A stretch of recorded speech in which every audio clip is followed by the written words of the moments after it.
reliable race bike, Suzuki's GSX-R600 has been a favorite for club and professional racers alike. Even though predictable, the engine maybe wasn't the fastest, but it still pulled out of the corner, and it still did well.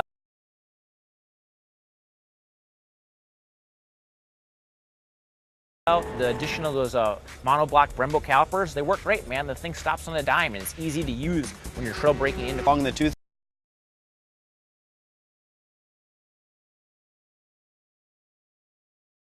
For me, the styling on the bike, it doesn't quite match up with some of the newer models that we had in the shootout. I have to spruce it up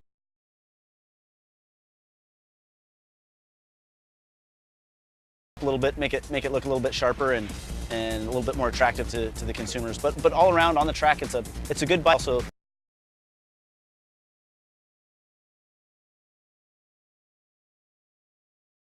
doesn't really stand out in any one area. the Suzuki handling is predictable, but it lacks the pinpoint accuracy of the leaders. In the end, the Suzuki 600 is a good performing motorcycle that does outstanding.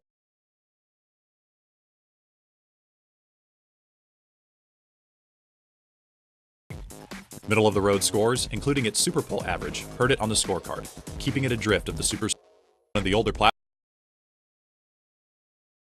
platforms in this contest. Can it still compete against the newer generation machines?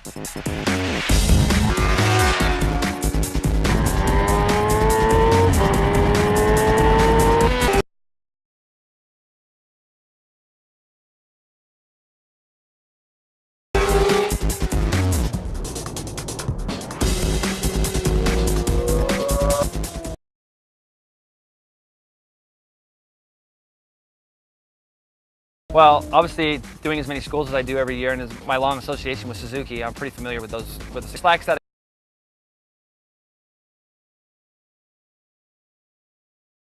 acceleration out of the corners, and that's why the lap time suffered so much on that bike compared to the other. The chassis and all the other good, kind of a typical GSX-R600 for me. It's one of those bikes where if you get stuck in a gear too short, it's too short, and if you're rolling through a corner in a gear too, I used to race those bikes, we used to always have to gear them really short so that I could get them to accelerate, and it's still the kind of the same bike. Brakes are great, suspension's great, and you can really go fast on that bike in stock trim, no problem. Very confidence inspiring.